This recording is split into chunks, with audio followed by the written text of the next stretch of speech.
بسم اللہ الرحمن الرحیم الحمدللہ رب العالمین والصلاة والسلام علی رسولہ الکریم وعلی آلہ وصحبہ اجمعین۔ السلام علیکم ورحمۃ اللہ وبرکاتہ۔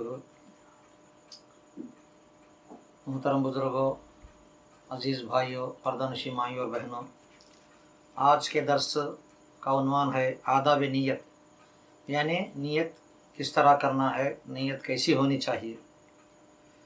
مسلمانوں کی زندگی میں نیت کا معاملہ بڑا ہی اہمیت رکھتا ہے، کیونکہ اسی کی بنیاد پر ہمارے اعمال اللہ تعالیٰ کے پاس مقبول ہوں گے یا رد کر دیے جائیں گے۔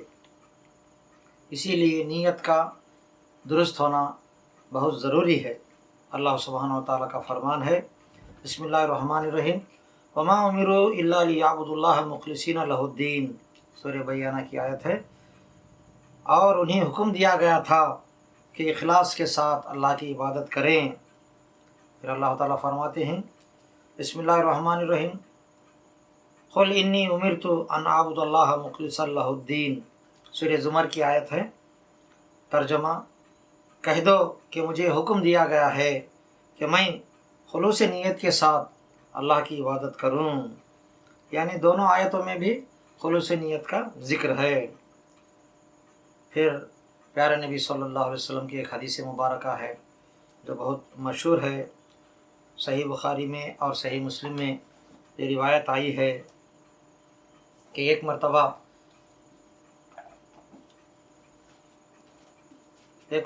سیدنا عمر بن خطاب رضی اللہ تعالیٰ عنہ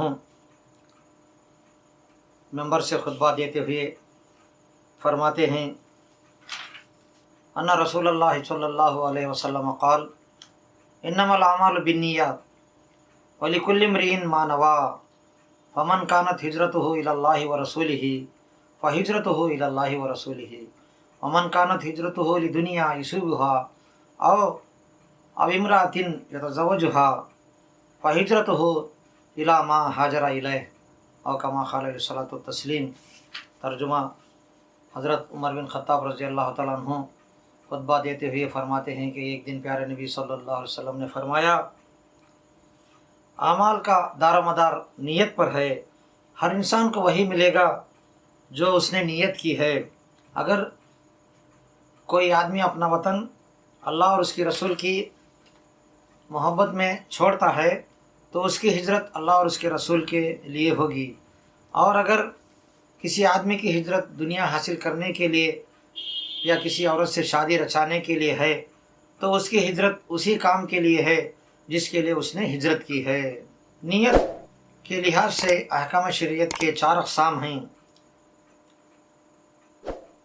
عمل شریعت کے مطابق اور نیت بھی شریعت کے موافق ہو۔ مثلا نماز اللہ نے اس لیے فرض کی ہے کہ اس کے ادا کرنے سے اللہ کی رضا حاصل ہو۔ نماز پڑھتے وقت یہی مقصد نمازی کا ہونا چاہیے کہ میں نماز اللہ کے لیے پڑھ رہا ہوں، اس کی رضا کے لیے۔ اگر نمازی اپنی نماز شریعت کے مطابق پڑھتا ہے اور نیت بھی اللہ کی رضا کا حصول ہے تو اس کی نماز صحیح اور باعث نجات ہے۔ عمل شریعت کے مخالف اور نیت بھی شریعت کے خلاف ہو، مثلا چوری کرنا شریعت کی مخالفت ہے اور چوری کرتے وقت ارادہ بھی شریعت کی مخالفت کا ہے، تو ایسے انسان کا عمل باطل اور قیامت کے دن باعث عذاب ہوگا۔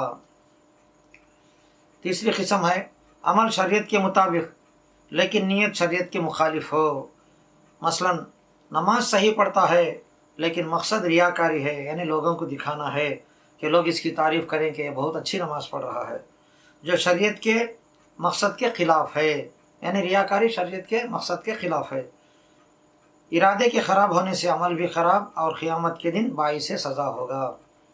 اور پھر چوتھی قسم ہے عمل شریعت کے مخالف لیکن نیت نیک ہو، مثلا جانور ذبح کرتے وقت بسم اللہ واللہ اکبر کی بجائے چاروں خل حصول ثواب کی خاطر پڑھ کر چھری پھیرتا ہے تو جانور حلال نہ ہوگا، کیونکہ نیت اگرچہ نیک ہے لیکن عمل شریعت کے مطابق نہیں ہے۔ نیت کے شرعی معنی یہ ہیں کہ اللہ کی رضا حاصل کرنے کے لیے کسی کام کا ارادہ کرنا ہے۔ پیارے نبی صلی اللہ علیہ وسلم نیت کے بارے میں ایک حدیث فرماتے ہیں، من ہم بحسنۃ ولم یعملھا کتبت لہ حسنہ۔ صحیح مسلم کی روایت ہے، جس نے کسی نیکی کا ارادہ کیا اور پھر اسے عمل نہ کیا تو اس کے لیے نیکی لکھ دی جائے گی، کیونکہ اس کی نیت نیکی کی ہے، اس لیے اس کے لیے نیکی لکھ دی جائے گی۔ اور پھر ایک دوسری حدیث میں جو سنن ابن ماجہ کی حدیث ہے، پیارے نبی صلی اللہ علیہ وسلم فرماتے ہیں، لوگ 4 قسم کے ہوتے ہیں، 4 طرح کے ہوتے ہیں۔ ایک وہ آدمی جس کو اللہ عز و جل نے علم دیا اور مال بھی دیا ہے، اور اپنے مال کو اپنے علم کے مطابق خرچ کرتا ہے۔ دوسرا آدمی ہے جس کے پاس علم بھی نہیں، مال بھی نہیں ہے، مگر کہتا ہے کہ اگر اللہ تعالیٰ نے مجھے بھی اس طرح کا علم و مال دیا ہوتا تو میں بھی اسی طرح عمل کرتا، تو یہ دونوں ثواب میں برابر ہیں۔ ایک اور تیسرا آدمی ہے جسے اللہ نے مال دیا ہے مگر علم نہیں دیا، اور وہ اپنے مال میں بھٹکتا رہتا ہے، یعنی منمانی خرچ کرتا رہتا ہے۔ دوسرا آدمی ہے جو کہتا ہے اگر اللہ نے مجھے بھی اسی طرح مال دیا ہوتا تو میں بھی اسی طرح کے برے کام کرتا، بڑے بڑے گناہ کے کام کرتا، تو یہ دونوں گناہ میں برابر ہیں۔ اس حدیث سے واضح ہوا کہ محض نیت صالحہ سے ایک شخص کو عمل صالحہ کا ثواب ملتا ہے، یعنی نیک عمل کرنے کی اگر نیت کرتا ہے تو نیک عمل کے برابر ثواب ملتا ہے۔ جنگ تبوک کے وقت یعنی پیارے نبی صلی اللہ علیہ وسلم جنگ تبوک کے لیے صحابہ کو لے کر مدینے سے نکل پڑے۔ کچھ صحابہ مدینے میں رہ گئے تھے اور ان کے پاس شرعی عذر بھی تھا، وہ لوگ پیارے نبی صلی اللہ علیہ وسلم کے ساتھ نہیں جا سکے۔ تو پیارے نبی صلی اللہ علیہ وسلم تبوک پہنچتے وقت صحابہ سے فرماتے ہیں، ابو داؤد اور بخاری کی روایت ہے، پیارے نبی فرماتے ہیں مدینہ منورہ میں کچھ لوگ ایسے ہیں کہ وہ مدینے میں ہونے کے باوجود بھی ہم نے جو وادی طے کی اور جس جگہ کا بھی سفر کیا اور جو بھی مال خرچ کیا یا ہمیں بھوک لگی تو وہ مدینے میں ہونے کے باوجود ان کاموں میں وہ ہمارے ساتھ شریک ہیں۔ صحابہ اکرام نے پوچھا، یا رسول اللہ یہ کس وجہ سے؟ حالانکہ وہ لوگ مدینے میں ہیں، ہمارے ساتھ سفر میں نہیں ہیں، تو ہمارے ساتھ وہ کیسے شریک ہو سکتے ہیں؟ تو آپ صلی اللہ علیہ وسلم نے فرمایا وہ کسی عذر کی وجہ سے ہمارے ساتھ نہ آ سکے، اس لیے کچھ لوگ آ نہیں سکے، مگر ان کے پاس اچھی نیت ہونے کی وجہ سے ہمارے ساتھ ثواب میں شریک ہیں۔ دیکھیے حسن نیت کی وجہ سے غیر غازی کو بھی غازی کا مقام دلا دیا، یعنی جنگ میں لوگ جاتے ہیں اور جنگ میں کامیاب ہو کر جو آتے ہیں ان کو غازی کہا جاتا ہے۔ اور نیت کے بارے میں ایک حدیث مبارکہ ہے، صحیح بخاری اور صحیح مسلم کی روایت ہے، پیارے نبی صلی اللہ علیہ وسلم فرماتے ہیں، اذا التقى المسلمان بسيفيهما فالقاتل والمقتول في النار فقيل یا رسول اللہ هذا القاتل فما بال المقتول فقال لأنه أراد قتل صاحبه او کما قال علیہ الصلوۃ والتسلیم۔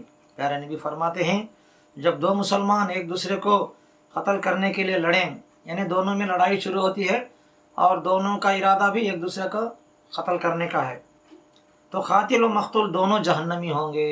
پیارے نبی فرماتے ہیں کہ دونوں یہ جہنم میں جائیں گے، قتل کرنے والا بھی اور قتل ہونے والا بھی۔ تو صحابہ نے عرض کیا، یا رسول اللہ قاتل تو قتل کرنے کی وجہ سے جہنم میں جائے گا، مگر یہ مقتول جہنم میں کیوں جائے گا؟ تو پیارے نبی نے فرمایا اس لیے کہ مقتول بھی دوسرے کے قتل کی نیت سے لڑ رہا تھا، اس لیے وہ بھی جہنم میں جائے گا۔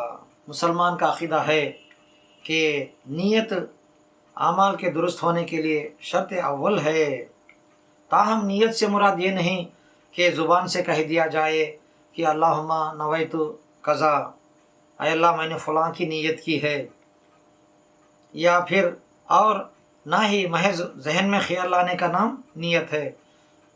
اگر ذہن میں بھی خیال لا لیے تو